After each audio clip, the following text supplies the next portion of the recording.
അമരക്കുനിയിൽ CPM Congress പ്രവർത്തകർ തമ്മിൽ തർക്കമുണ്ടായിരിക്കുന്നു. അവിടെ കടുവയെ പിടികൂടാനുള്ള ശ്രമത്തിനിടയിൽ വയനാട് പുൽപ്പള്ളിയിലാണ് അമരക്കുനിയിലാണ് ഈ വാക്കേറ്റം ഉണ്ടാവുന്നത്.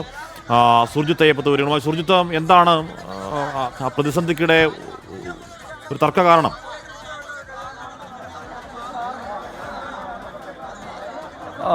ഇതിൽ പ്രധാനപ്പെട്ട കാര്യം എന്ന് പറയുന്നത് ആ വീട്, അതായത് കടുവ എത്തിയ ബിജുവിൻ്റെ വീടാണ്. വീടിന് മുന്നിലാണ് ഈ പ്രശ്നം ഉണ്ടാവുന്നത്.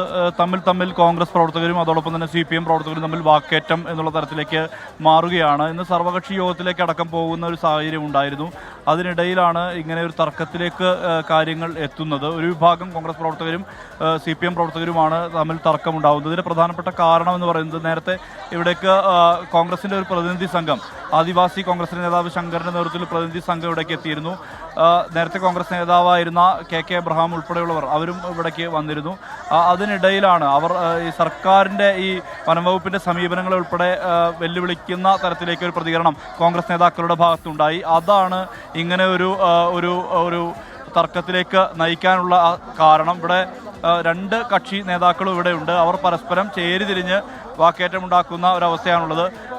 ഇവിടെ വാർഡ് മെമ്പർ ഉൾപ്പെടെയുള്ളവർ ഇവിടെയുണ്ട്. ഈ പ്രദേശത്തെ ഇത് രാഷ്ട്രീയ തലത്തിലേക്ക് ഈ വിഷയം മാറുകയായിരുന്നു. കടുവയെ പിടികൂടാൻ ഉള്ള ദൗത്യം ഒരു ഭാഗത്ത് തുടരുന്നുണ്ട്. അതിനിടയിലാണ് ഇത്തരത്തിൽ ഒരു തർക്കം എന്നുള്ള തരത്തിലേക്ക് കാര്യങ്ങൾ മാറിയിരിക്കുന്നത്. എന്തായാലും സർക്കാരിനെതിരെ ഒരു വിമർശനം ആ ഒരു തരത്തിലേക്ക് കോൺഗ്രസ് നേതാക്കൾ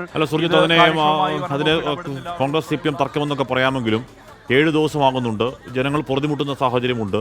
അതിനിടയിൽ മിണ്ടാതെ വന്ന് രാത്രി ആടിനെ പിടിച്ചുകൊണ്ട് കടുവ പോകുന്നുമുണ്ട്. അപ്പോൾ ഈ കടുവയെ ലൊക്കേറ്റ് ചെയ്യാൻ കഴിയാത്തതിൽ നാട്ടുകാർക്ക് സ്വാഭാവികമായും പ്രതിഷേധം ഉയർന്നു വരുന്ന സമയമാകുന്നുണ്ട്. സുർജിത്ത്, തീർച്ചയായും. പക്ഷേ വനം വകുപ്പ് കഴിഞ്ഞ ദിവസങ്ങളിലായി ഇവിടെ ക്യാമ്പ് ചെയ്തുകൊണ്ട് പ്രവർത്തനങ്ങൾ ഏകോപിപ്പിക്കുന്നുണ്ട് എന്നുള്ളതാണ് CPM പ്രവർത്തകർ വാദിക്കുന്നത്. അതിനിടയിൽ വനംവകുപ്പ് ഉദ്യോഗസ്ഥരെ തടയാനുള്ള ഉൾപ്പെടെയുള്ള അത്തരത്തിലുള്ള ഒരു ശ്രമമൊക്കെ ഉണ്ടായിരുന്നു. അത് നേതൃത്വം നൽകിയത് കോൺഗ്രസ് പ്രവർത്തകരാണെന്നുള്ള ആക്ഷേപം ഉന്നയിക്കുന്നുണ്ട്. ഒരു വിഭാഗം കോൺഗ്രസ് പ്രവർത്തകരാണ്. പുൽപ്പള്ളിയിലെ പഞ്ചായത്ത് പ്രസിഡന്റ്, ഭരണസമിതി നേരത്തെ പഞ്ചായത്ത് പ്രസിഡന്റ് നേരത്തെ പ്രതികരിച്ചതാണ്, ദിലീപ് പ്രതികരിച്ചതാണ്. അദ്ദേഹം സർവകക്ഷി യോഗം വിളിക്കുന്നത് ഉൾപ്പെടെയുള്ള കാര്യങ്ങൾ, അങ്ങനെ ഒരു പൊതുകൂട്ടായ്മയോടുകൂടി മുന്നോട്ട് പോകുന്ന ഒരു സാഹചര്യമാണ് ഉണ്ടായത്. ഇതിനിടയിലാണ് ഇങ്ങനെ ഒരു വിഷയം, ഇങ്ങനെ ഒരു പ്രതികരണം പരസ്യമായി വാക്കേറ്റം എന്നുള്ള തരത്തിലേക്ക് എത്തിയിരിക്കുന്നത്. അത് പരസ്പരം ചേരി തിരിഞ്ഞ് നിന്നുകൊണ്ട് ഭയങ്കര വലിയ രീതിയിൽ സംസാരിക്കുക മാത്രമാണ്. മറ്റൊരു സംഘർഷാവസ്ഥയൊന്നുമില്ല. പക്ഷേ ചേരി തിരിഞ്ഞ് നിന്നുകൊണ്ടുള്ള പ്രതികരണമാണ് നടക്കുന്നത്. സ്വാഭാവികമായും അത് പോലീസ് ഉൾപ്പെടെയുള്ളവർ ഇവിടേക്ക് എത്തിയിട്ടുണ്ട്. കൂടുതൽ വനംവകുപ്പ് ഉദ്യോഗസ്ഥർ എത്തിയിട്ടുണ്ട്. DFO ഇവിടെയുണ്ട്. എന്തായാലും അത് പുറത്തുനിന്ന് വന്ന ആളുകളാണ് ഇത്തരത്തിലൊരു പ്രശ്നം സൃഷ്ടിക്കുന്നത് എന്നുള്ള ആക്ഷേപമാണ് പൊതുവെ ഇവർ എല്ലാവരും ഉന്നയിക്കുന്നത്. എന്തായാലും അങ്ങനെയാണ് ഒരു തർക്കം മുന്നോട്ട് പോകുന്നത്. എന്തായാലും ഇവിടെ CPM പ്രവർത്തകരുടെ പ്രതികരണത്തിലേക്ക് ആദ്യം നമുക്ക് പോകാം. നിങ്ങളല്ല അതായത് ഇന്ന് രാവിലെ ഉൾപ്പെടെ ഇവിടെ ഒരു കൂടിയാലോചന നടത്തിക്കൊണ്ട് പഞ്ചായത്ത് പ്രസിഡന്റ്, വാർഡ് മെമ്പർമാർ, 2 വാർഡിലെ മെമ്പർമാർ ഉൾപ്പെടെ ആലോചിച്ച് പ്രദേശത്തെ ആളുകൾ, ഈ ദുരിതം അനുഭവിക്കുന്ന ആൾ ഉൾപ്പെടെ ആലോചിച്ചുകൊണ്ട് ഒരു തീരുമാനം എടുത്തിരുന്നു. അതായത് 4 മണിക്ക് ശേഷം ഒരു സർവകക്ഷി യോഗം നടത്തി തീരുമാനം എടുക്കാമെന്ന് ആലോചിച്ചാണ്. അതിനിടയിൽ കുറച്ച് ആളുകൾ, ഇതുവരെ വരാത്ത ആളുകൾ ഇവിടെ വന്നുകൊണ്ട് അവിടെ CPM കോൺഗ്രസ് തർക്കമുണ്ടായിരിക്കുന്നു, വാക്കേറ്റം ഉണ്ടായിരിക്കുന്നു. അവിടെ പ്രതികരണം വരുന്നു. സ്വാഭാവികമായും ഈ കടുവയെ പിടികൂടാൻ വൈകുന്നതിൽ അവിടെ പ്രതിഷേധമുണ്ട്. അതിൽ വനം വകുപ്പിൻ്റെ വീഴ്ചയെപ്പറ്റി കോൺഗ്രസ് പ്രവർത്തകർ പറഞ്ഞു തുടങ്ങുന്നതാണ് അവിടെ ഈ പറഞ്ഞ ഈ വാക്കേറ്റത്തിന് കാരണമുണ്ടാകുന്നത്.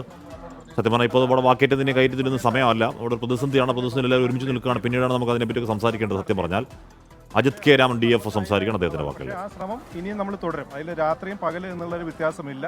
നമ്മളിപ്പോൾ ഈ പകല് നമ്മൾ തെർമൽ ഡ്രോൺ ഉപയോഗിച്ചിട്ടുള്ള സെർച്ച് നടത്തി. അതിൽ ഈ പറയുന്ന 2 കിലോമീറ്റർ ചുറ്റളവിൽ നേരിട്ടും നമ്മൾ പരിശോധിച്ചതിൽ കടുവയുടെ സാന്നിധ്യം ഇതുവരെ കണ്ടെത്താൻ കഴിഞ്ഞിട്ടില്ല. അതെ, കഴിയാതിരുന്നത് തീർച്ചയായിട്ടും. അതായത് ഈ പറയുന്ന രാവിലെ ഒരു കാപ്പിത്തോട്ടത്തായതുകൊണ്ടും ഇരുട്ടായതുകൊണ്ട് തന്നെയാണ് നമുക്ക് രാവിലെ ഈ പറയുന്ന മയക്കുവെടി വെക്കാനുള്ളൊരു സാഹചര്യം അനുകൂലമല്ലാതെ വന്നത്. എന്നിരുന്നാലും നമ്മൾ ഈ പറയുന്ന പരിശോധനകൾ തുടരും. മയക്കുവെടി വെക്കാനുള്ള അതെ തീർച്ചയായിട്ടും നമ്മളിവിടെ ക്യാമ്പ് സെറ്റ് ചെയ്തിട്ടുണ്ട്. നമ്മുടെ ജീവനക്കാർ 24 മണിക്കൂറും ഇവിടെയുണ്ട്. ഡോക്ടർ അരുൺ സക്കറിയുടെ ടീമും ഇവിടെ ക്യാമ്പ് ചെയ്യാനുള്ള എല്ലാ ഏർപ്പാടും ചെയ്തിട്ടുണ്ട്. ഏതായാലും രാത്രിയും പകലോ വ്യത്യാസമില്ലാതെ ഈ കടുവയെ മയക്കുവെടി വെച്ച് പിടികൂടുന്നതിനുള്ള എല്ലാ നടപടികളും നമ്മൾ സ്വീകരിക്കുന്നു.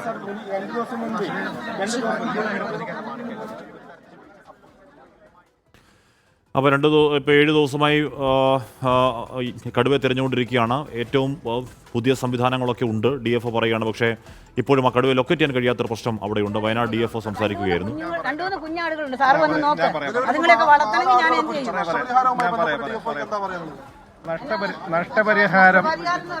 നഷ്ടപരിഹാരം നാളെ തന്നെ നൽകുന്നതായിരിക്കും. ഈ പറയുന്ന അതെ, ക്യാഷ് ആയിട്ട് അതായത് ഈ പറയുന്ന ഇവരുടെ അക്കൗണ്ടിലേക്ക് നാളെ തന്നെ ഈ പറയുന്ന ആട് നഷ്ടപ്പെട്ട 4 വ്യക്തികൾക്കും നാളെ തന്നെ ഇത് അവരുടെ അക്കൗണ്ടിലേക്ക് വെറ്റിനറി ഡോക്ടർ നിശ്ചയിക്കുന്ന തുക പൂർണ്ണമായിട്ടും നാളെ തന്നെ ഇവരുടെ അക്കൗണ്ടിലേക്ക് ട്രാൻസ്ഫർ ചെയ്യുന്നതായിരിക്കും. ഏകോപനമില്ല എന്നാണ് പരാതി. 7 ദിവസമായി കടുവയെ പിടിക്കാൻ വേണ്ടിയുള്ള തീവ്ര ശ്രമങ്ങൾ നടത്തുകയാണ്. പക്ഷേ കടുവ രാത്രി വന്ന് മുറയ്ക്ക് ഓരോ ആടിനെ പിടിച്ചുകൊണ്ട് പോകുന്നുണ്ടെങ്കിലും കടുവ എവിടെയാണെന്ന് കണ്ടെത്താൻ ലൊക്കേറ്റ് ചെയ്യാൻ കഴിയുന്നില്ല. അതിൽ നാട്ടുകാർക്ക് വലിയ ആശങ്കയും ആധിയും പേടിയും ഒക്കെ ഉണ്ട്. അപ്പോൾ അവരുടെ പ്രതിഷേധം സ്വാഭാവികമാണ്. ആ പ്രതിഷേധം പതുക്കെ എവിഡൻ്റായി തുടങ്ങുന്നു എന്നതാണ് ഈ ദൃശ്യങ്ങൾ.